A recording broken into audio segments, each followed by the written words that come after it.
Hello বন্ধুরা, good evening. আশা করি সবাই ভালো আছো। আমি বৈশাখী বলছি। আমার আর একটি নিউ ব্লগে সবাইকে অনেক অনেক স্বাগত জানাই। এখন সন্ধ্যে 6:30 বাজে। এখন থেকে এই ব্লগটা শুরু করছি তোমাদের সাথে নিয়ে। আশা করি আমার ব্লগটা তোমাদের অবশ্যই ভালো লাগবে বন্ধুরা। তো গ্রামের বাড়িতে এসেছি, তোমরা অনেকেই জানবে আমার যারা ভিডিও দেখো। আর এখানে তো ভীষণ নেটের প্রবলেম। আমি হয়তো তোমাদের ভিডিও দেখছি আর কিন্তু কমেন্ট করতে পারছি না। মানে কি বলো তো, ভিডিওতে যেই ক্লিক করছি একটুখানি দেখছি তো এবার চাকাটা ঘুরতেই আছে নেটের প্রবলেমের জন্য আর কি। তো আমার ভোডা কানেকশান আর আমার গ্রামের বাড়িতে এখানে কিন্তু এয়ারটেল কানেকশানটা বেশি ভালো আর কি ধরে। তো ভোডা কানেকশান একেবারে ধরে না বললেই চলে, আমার খুবই অসুবিধে হয়। তবে রাস্তার দিকে বেরোলে একটু একটু ধরে আর কি। খুব কষ্ট করেই আমি ভিডিও আপলোড করি অন্য লোকের নেট নিয়ে আর কি। তো সব সময় তো আর সবাই পাশে থাকে না।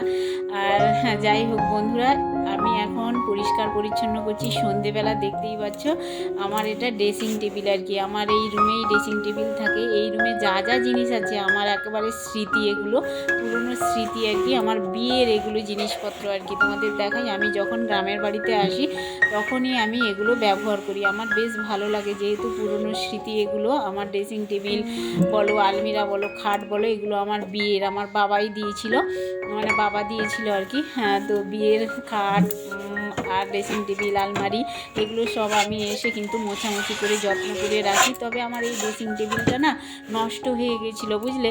তো আমাদের পাড়ায় এখানে একজন মিস্ত্রি আছে, ওর সঙ্গে দেখা হয়েছিল রাস্তায়। বলেছিলাম আমার ড্রেসিং টেবিলটা দেখতে। তো ভাঙাচোরা ড্রেসিং টেবিলটা তোমাদের দেখালে একটু ভালো হতো, কিন্তু যেই সময় নিয়ে গেছিলো না, আমি সেই সময় আর ভিডিও করতে পারিনি আর কি। তো নিয়ে চলে গেছিলো বিকেলবেলার দিকে আর কি। তো তারপরের দিন বাজার থেকে সব কবজা টবজা কিনে, পিন টিন কিনে একেবারে মানে সেট করে দিয়ে গেছে। ভেবেছিলাম ড্রেসিং টেবিলটা আর আমার ব্যবহার করা হবে না আর কি। খুব কষ্ট লাগছিল ড্রেসিং টেবিলটা দেখে। যেই মিস্ত্রিকে দেখিয়েছি, মিস্ত্রি বলল হ্যাঁ হবে, পিন টিন সব মেরে একেবারে ঠিক করতে হবে। তো যাই হোক, আয়নাটা কিন্তু নষ্ট হয়ে যায়নি। ড্রেসিং টেবিল সব কাঠগুলো না একেবারে নিচু হয়ে পড়ে গেছিলো। ভাগ্যিস কাঁচটা পড়ে যায়নি, কাঁচটা পড়লে কিন্তু ফেটে যেত আর কি। তো যাই হোক, ড্রেসিং টেবিলটা সারিয়ে দিয়েছে।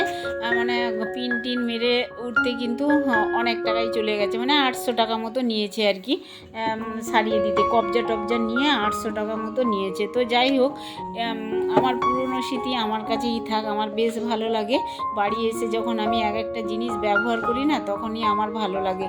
তো দেখতেই পাচ্ছ বন্ধুরা, আয়নাটাও পরিষ্কার পরিচ্ছন্ন করে নিয়েছি একটা কাপড় দিয়ে, শুকনো কাপড় দিয়ে। আর ড্রেসিং টেবিলটা একটু সাজগুজ করে নিয়েছি আর কি।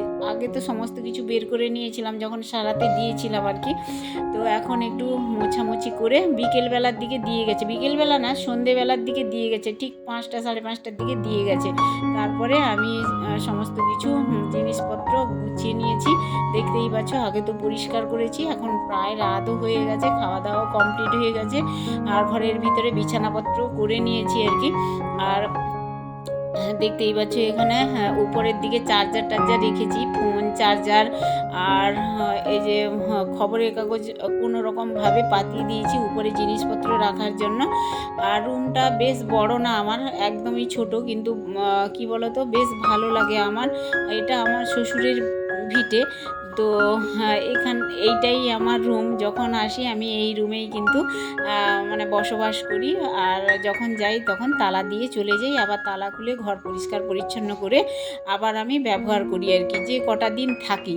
তো যাই হোক, এবার আর বেশি দিন থাকা হবে না, কারণ ছেলে মেয়েকে যেহেতু ছেড়ে দিয়ে এসেছি, ওদের খাওয়া দাওয়াও ব্যাপার আছে ওখানে। ওরা তো রান্না বান্না করে কিছু না কিছু খায়। আমার মেয়েটা এখন একটু একটু রান্না করতে পারে। ওরা মানে চালিয়ে নেয় আর কি 2-4 দিন।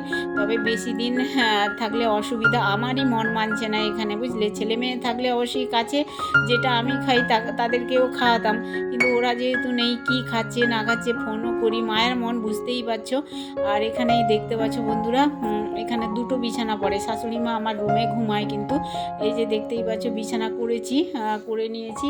উপরে আমার খাট, এটা আমার বিয়ের খাট, পালঙ্ক আর কি। তো আর আলমিরাও আছে। যখন আমি রুমে আসি, মানে ঘরে আসি আর কি, সরি, আমি যখন গ্রামের বাড়িতে আসি তখন আমার রুমে আমি আমার থাকি বা আমার জিনিসপত্রগুলো ব্যবহার করি আর কি। এখন ঘর অগোছালো হয়ে পড়েছে, দেখতেই পাচ্ছ, বিছানাপত্র হয়ে আছে, অপরিষ্কার মতো লাগছে আর কি। তো কিন্তু বিছানাপত্র গুছিয়ে রাখলেই কিন্তু পরিষ্কার পরিচ্ছন্ন লাগে। তো চলো বন্ধুরা, আজকের ভিডিও এন্ড করছি। সবাই ভালো থেকো, টাটা।